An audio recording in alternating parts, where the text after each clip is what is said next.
Hey everybody, welcome to episode 183 of Is This Thing Working? Good morning, Denise. How are you doing over there? Good morning, James. I am doing awesome. It's TGIF. It's Friday. It's been a crazy week, but it's been fun. We've been getting out the information that we need to get out. Remember yesterday we started the show with the 50th anniversary of Nixon. Announcing that he would resign. Today is the day that he actually did resign. August 9th, 1974. At noon. So we've got a little interview of him speaking about that very situation, and this comes at a later date, but here he is speaking with a news reporter. Check this out. Do you think there was or could have been a CIA conspiracy to remove you from office? I don't know. I know many people think so. I would say that I've found it difficult to understand why the CIA, which apparently had advanced knowledge of the break-in, didn't inform me. I've found it difficult to understand how it could have been that at least two of those involved had CIA connections, and nevertheless that it was not brought to my attention as far as the break-in occurring. I must say, too, the CIA had motive. It was no secret that I was dissatisfied with the CIA, with its reports, and particularly with their appraisals of Soviet strength and our other problems around the world. You think they feared you? No question about it, and they had reason to. I was going to shape up that organization and the Defense Department, the whole government for that matter, but particularly that one. At one occasion I said I thought we could cut a third of the people out of the CIA and do a better job. I didn't want to weaken it, as unfortunately it was castrated in the post-Watergate era. I wanted to strengthen it. I wanted to get rid of some of the dead wood and so forth, and they knew it, so they had a motive.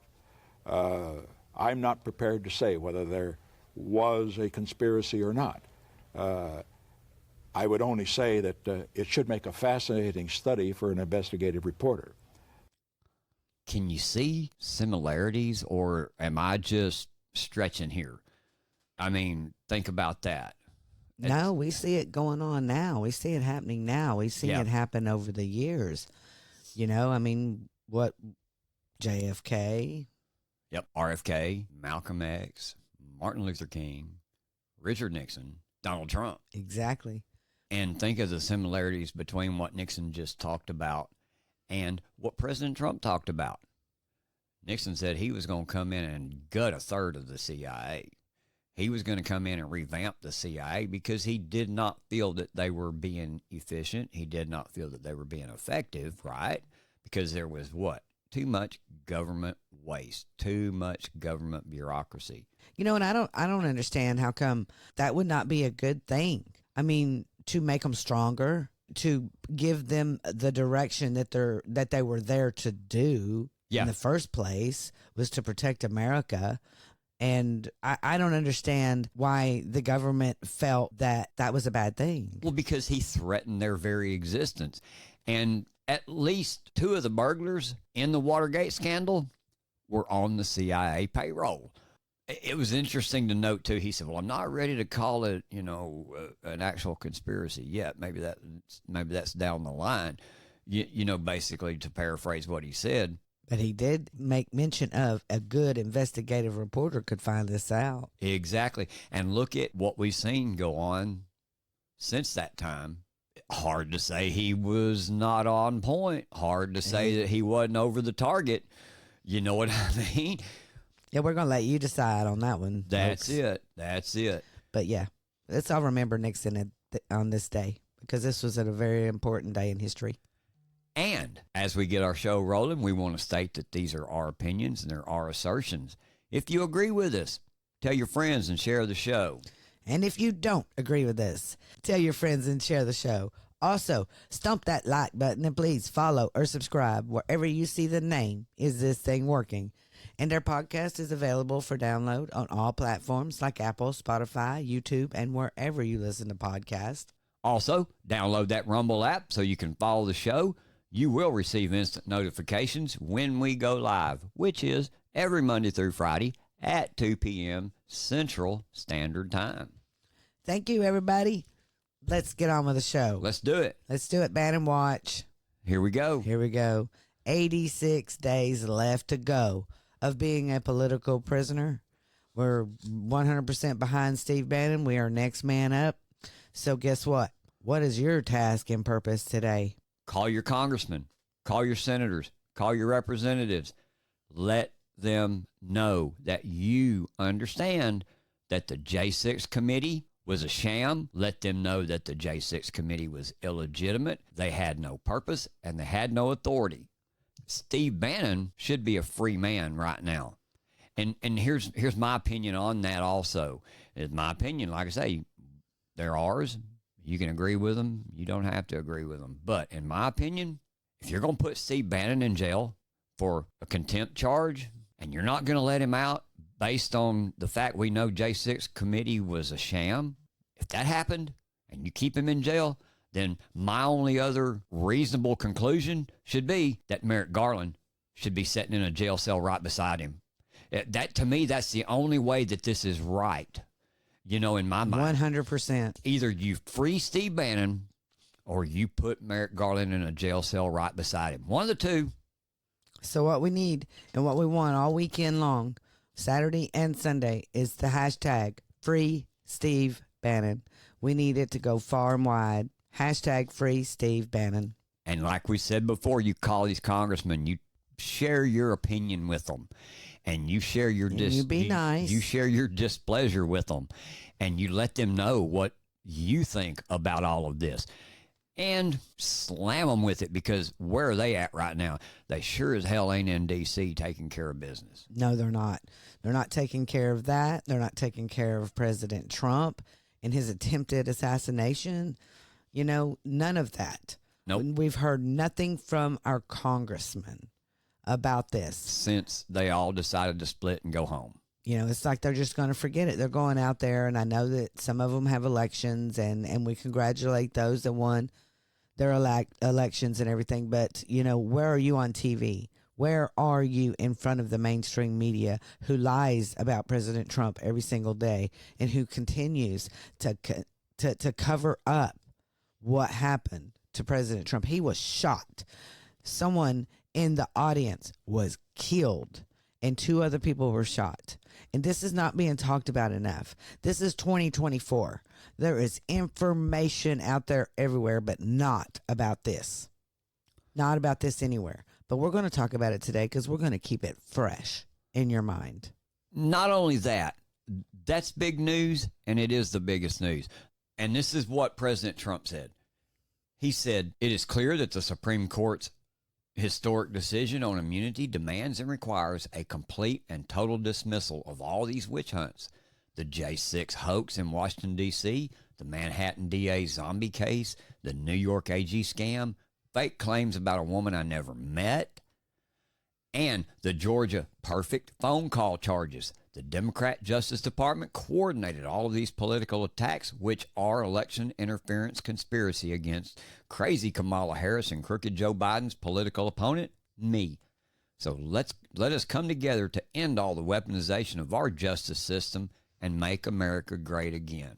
And that is exactly what we're behind. We're behind him 100% on doing something about our CIA, FBI, DHS, DOJ, all the 3-letter agencies. Oh, and don't let me forget the FBI.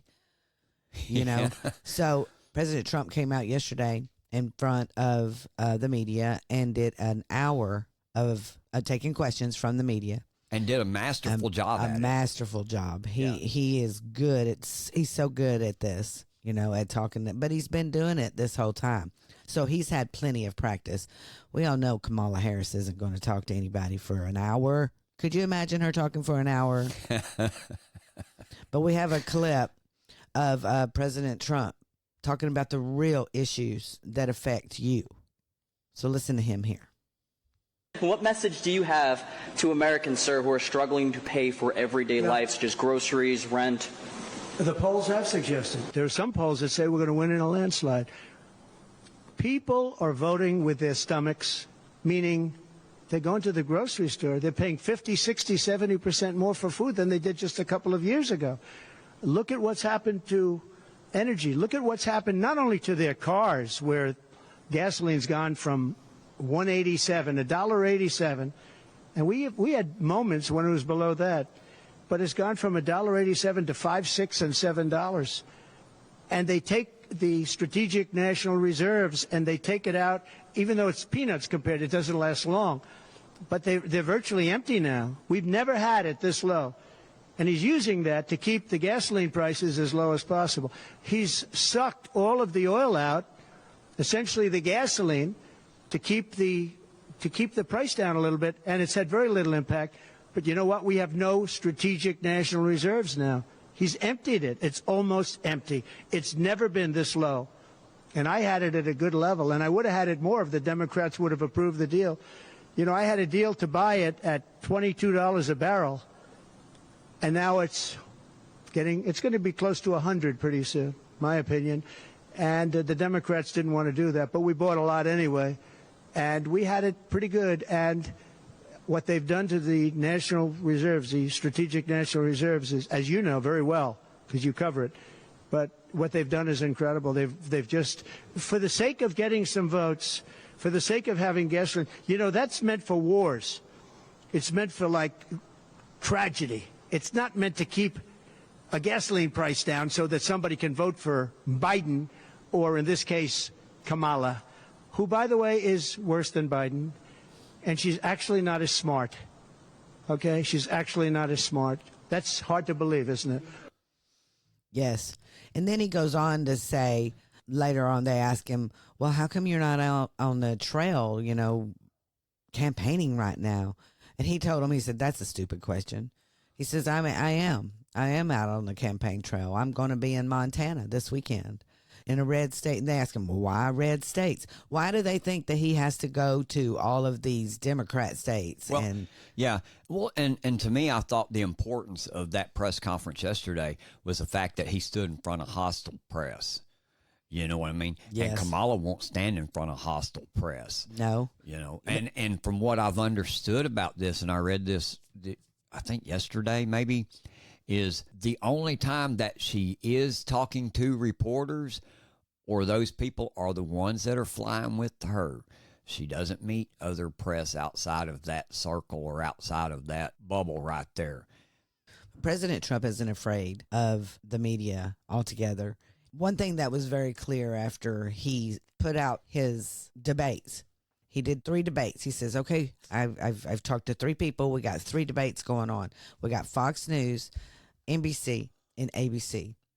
And the only one, to your point, that she chose was ABC. Exactly. So at this point, she is still refusing to be on a debate stage in front of Fox News and NBC News because she doesn't want to hear or have the hard questions asked. That's exactly right. She wants the scripted questions, and same as Joe Biden. Right. This is exactly the same play that they're going to do with Joe Biden. They're putting up people that they know that the people do not like and would not like if they spoke from the hip, right? Without a script. Exactly. You know, and that's what she continues to do. You know, I mean, J.D. Vance comes out, you know, doesn't have a script. President Trump doesn't have a script. He just answers questions right off. Yeah. You know, so this is going to be interesting. I personally think that President Trump should not debate her at all unless she agrees to the Fox debate. You think? I 100% think that. I think in that, even with ABC News, I go ahead and let them ask her the softball questions. Go ahead and let them throw the easy stuff up there to her. And the moment that she starts talking, anytime you hear bullshit out of her, call her. Call her out on it. See, ABC News will go along their narrative about January 6th, him being a felon, all of this stuff that ABC News, that's all they're going to talk about. They're not going to talk about any issues that the people want to hear. I bet you I know one thing about J6 they won't bring up in a debate, and that'll be the J6 pipe bomb hoaxes. Oh, yeah. Yeah. No one talks about that except for Julie Kelly and Darren Beatty and the people that really have been on top of this. Well, yeah, and us. Yeah, of course. Well, and that's the reporters that I think, ought to, I've said this before also, too, is they ought to just find out where she's going to be landing. Meet her out there on the tarmac. Make a fool of yourself if you have to. Be as loud as you have to be and scream those questions at her. What about J6? I agree. Bomb hoax. What about this? The moment they're opening the door for her to get into her car, scream at her. What about the J6 pipe bomb hoax? And once she ignores you and shuts the door into her car, dude, it's over from that point. She has to address it then. Make it happen, man. Yeah. And another thing that President Trump talked about was he attacked the way that Kamala Harris became the Democratic presidential nominee during his remarks at that press conference. He goes on to say, we have a Constitution. It's a very important document, and we live by it. She has no votes, and I'm very happy to run against her. I'm not complaining from that standpoint, and I hate to be defending Biden, but he did not want to leave. He wanted to see if he could win. They said, you're not going to win after the debate. They said, you're not going to win. You can't win. You're out. And at first, they said it nicely, and he wasn't leaving. And then, you know it better than anybody, right? So when you think about it, they said at first they were going to go back to another vote. They were going to go through a primary system, a quick primary system, which it would have to be, and then it all disappeared. And they just picked a person that was the first out. She was the first loser, okay? So we call her the first loser.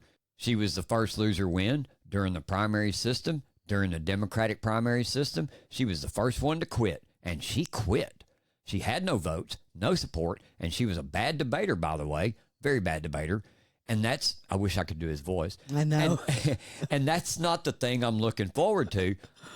But she was a bad debater. She obviously did a bad job. She never made it to Iowa. Then for some reason, and I know he regrets it, you do too, he picked her. And she turned on him too. She was working with the people that wanted him out. But the fact that you can get no votes, losing the primary system, in other words, you had 14 or 15 people. She was the first one out. And then you can then be picked to run for president. It seems to me actually unconstitutional. Perhaps it's not. But it is. It is unconstitutional. Well, it certainly did mess with 14 million people's votes. Yes, it did.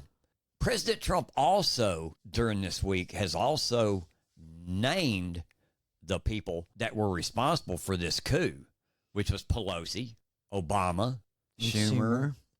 And he said those things. He called them out by name. And there's been a reporter that's out there been on top of this from the very beginning and called them out. And then Nancy Pelosi comes out yesterday and she takes credit for leading the coup. Yeah. She admits it in front of everybody. And me and you were talking about this earlier about how Democrats react about all this, and it's like they don't even care. Here, Gateway Pundit says, like a true mafia boss, Nancy Pelosi took credit in a recent interview on ousting Joe Biden in the Democrat Party coup. Democrats call this democracy. Less than a month ago, Democrats ousted Joe Biden, which everyone knows, in a silent coup. I'm sorry. It wasn't silent. It was all over the place. Everyone knew all about it. Joe went AWOL, supposedly for COVID, and when he came back a week later, he was no longer the Democrat candidate for president. The party elites took him out. It was such a smooth maneuver that there were rumors that old Joe had kicked the bucket. Yeah, Pelosi was quickly singled out as the mob boss behind this coup, and now she's finally talking. Pelosi told the New Yorker that she was behind it, that she didn't like the way things were going. Pelosi said, I love him so much. I think he's been really a fantastic president of the United States, so I really wanted him to make a decision of a better campaign because they were not facing the fact of what was happening. Just a little background, I've never been that impressed with his political operation. I'm not. I mean, it just happened. They won the White House, bravo. So my concern was this ain't happening, and we have to make a decision for us, this to happen, and the president has to make a decision for that to happen. Let me just say, I won't say necessarily I knew doing at that time. I knew what I was doing in the whole thing, not just that ship. Donald Trump would have never set foot in the White House again. Jim Hoff goes on to say, democracy. She stole the vote of 14 million Democratic primary voters. Now she's bragging about it. Just because she hates Donald Trump that much. And honestly, people, she just hates people. She hates you. She hates everybody. All she's about is power, power hungry. You know, and she didn't like the way that Joe Biden's campaign was going. Well, that was none of her business. You know, I mean, honestly, none of her business. Exactly. You know, so what if the Democrats down ticket were going to lose? That's what this was all about. Joe Biden came out to run as president of the United States. He's the incumbent. He has that right. And he was in a primary. He was in a primary, and he kept saying over and over again, I'm running. I'm it. Yes, he Y'all did. quit it. Leave me alone. And they didn't give him a chance to campaign, really. No. I can't believe I'm like over here talking like nice about Joe Biden, but it isn't about that. It's about the people. It's about the Constitution and the fact that the Democrats continue over and over again to say, screw you people, we're going to do what we want. And then they put up this fake, and I'm telling you guys, if you can't look at this girl and know every inch of her is fake, it is unbelievable. Well, yeah, to use the word, what they done was installed her. They installed her. And they're going to keep her quiet like they did Joe Biden. And see, Joe Biden quit going along with them. You know, he was doing his own thing now. He's like, okay, y'all, I'm going to win this. I beat him once. I'll beat him again. You know, the thing is, in his mind, he really believes that he did that. In his mind. Yeah. He believes that he did that. We would like to welcome our new sponsor to Is This Thing Working? So help us welcome Cornbread Hemp. Their mission is to draw on Kentucky's 250-year legacy of growing hemp, as well as the state's unique climate and soil, to manufacture the highest quality cannabis products available in America. They proudly offer full-spectrum, USDA organic CBD products with up to 2 milligrams of THC per serving. Their plants are grown in what's known as the Bluegrass Basin, which produces the highest quality hemp alongside the best bourbon and fastest racehorses. Cornbread Hemp is one of the very few, if not only, CBD brands in America who exclusively use the hemp flower to create their CBD extract, called Flower Only CBD, and they want the world to know.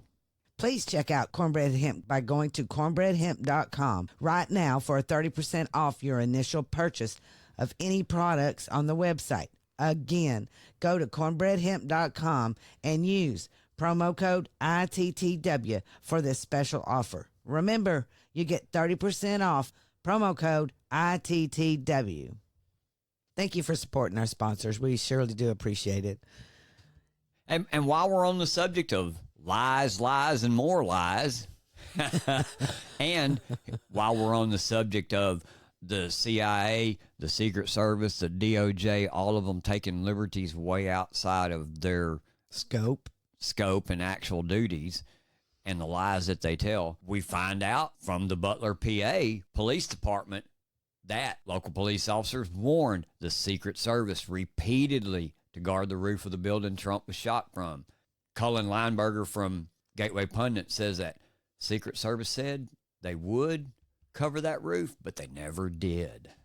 It goes on to say that local Pennsylvania police say that they warned the Secret Service that the warehouse where the shooter was positioned needed protection, and the Secret Service lied to them and refused to protect President Trump. They lied to him because they told him that there would be somebody on that building. Then when there wasn't, then they tried to claim they didn't know. Yeah, it is kind of crazy. The Secret Service inexplicably left the area unguarded despite it being within 150 yards of Trump, an easy shot for a halfway decent shooter.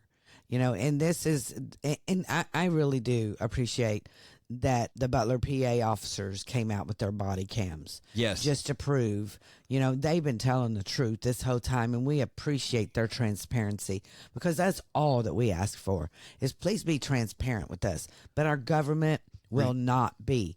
And Pennsylvania, Butler, Pennsylvania guys, man, you're 100% in our prayers on this, because they have been trying to throw you under the bus, and it's absolutely been the Secret Service. And they go on to say here, I effing told them that they needed to post guys effing over here. I told them that effing Tuesday, the officer is heard saying, I talked to the Secret Service guys. They're like, yeah, no problem. We're going to post guys over here. And they did not. They did not. That's exactly right. And then played dumb afterwards. Yes, it's absolutely coming out. People, we need to push this out. This is one of your call to actions. That video is out there everywhere where the body cams came out. Please share that with all your friends, and let's get it out there. And man, please tag the Secret Service if you can.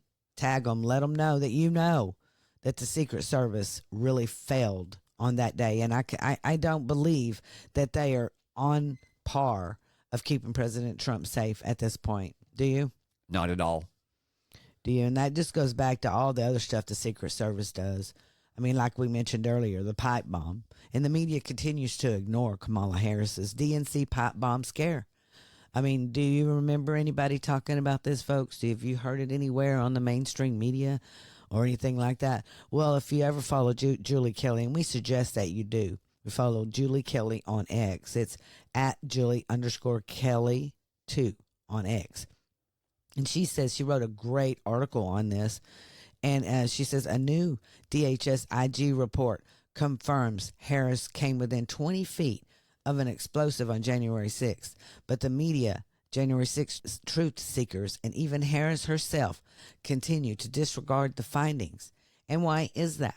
Why is that? Because people are starting to believe that our Secret Service is working against us instead of for us. Yep. Julie goes on to say, this is real good right here. She goes on to say that the fact that the installed Democrat candidate for president barely escaped an attempt on her life by an alleged MAGA terrorist during what she compares to 9/11 in Pearl Harbor, that makes for ripe clickbait. Further, her stoicism in the face of such a grave threat, she's never even discussed this matter publicly, not just to herself, but to her staff and police officers protecting her that day at the DNC, is the stuff that heroes are made of. Just imagine a campaign video for Team Harris, grainy footage of a hoodie-wearing Trump goon placing explosives outside the DNC on January 5th, followed by clips of the arrival of Harris's motorcade the next morning and her swift evacuation almost 2 hours later when the bomb was discovered by police. Then, her triumphant return to the Capitol in the wee hours of January 7th as Harris defeated both Trump and MAGA bomber in one fell swoop. Why? What exactly? Why That's is what she they planned. That is what they were planning to do, and instead they like the insurrection thing a whole lot more. That's pretty much what happened. I'm sorry. I don't believe this was just something that just came out of nowhere. It was planted there for a reason. And to Julie's point, why couldn't you take that scenario right there if it was true, if it wasn't a hoax? Yep. Why aren't you using that? Why can't you take that situation right there and go, look, man, this is what heroes are made of. You know, I get that. Why aren't you doing it? Because you lied from the start and you've been quiet about it. You ain't said a word in 4 years about this. And this could be another reason why you don't hear Kamala Harris in front of people taking the hard questions. Because she knows they're coming. Yes, she does. And before we end the show today, I just have to say this. Everyone's heard about ActBlue and how OMG Media, James O'Keefe has come out with all sorts of things about going on with ActBlue and how people are saying we didn't donate thousands of dollars, and finding out that there's something going on behind there. Well, our Texas AG, Ken Paxton, he looks into it, and he forces ActBlue to tighten security amidst ongoing fraud investigation. He demands CVV codes for all credit card donations. And can you believe they weren't even using CVV codes, that in itself tells you that that is not very secure. Do not donate to ActBlue unless you use a CVV code, because that is your security. Anything that you buy online, anything have that to you use purchase one. online, yeah, it immediately asks you for that. Your purchase won't be made. And this is part of what the article talks about here. One of the central issues in Paxton's investigation is ActBlue's previous failure to require donors to provide the CVV, which is your card verification value code, when making credit card donations. This code is a standard security feature designed to prevent unauthorized transactions and protect against fraud. That's what we're talking about. You know it, I know it. Any purchase you make online, they ask you for that CVV code. They do. So if you go to donate to any Democrat, which I wouldn't, because your money is just going to be sucked up into some crazy crap, man.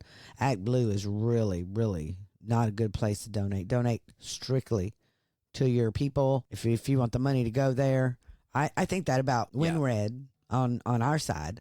Yep. You know, I think that 100%. You should donate to the candidate that of your choice. That's really the best method, in my opinion.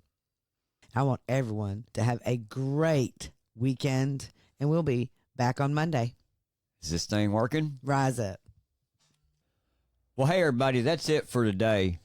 Thanks for listening, and I hope you've enjoyed the show. Hope you've learned some things about what's going on around us in the nation and in your communities. You know, we couldn't do this without your continued support either. We appreciate all of you showing up, taking the time to listen to us today. So please, like I say, make sure to hit the like button, share our show with all your friends. We'll see you next time on Is This Thing Working? And as always, I'm James, and that's my lovely co-host over there. Denise. And we'll see you next time. We're out.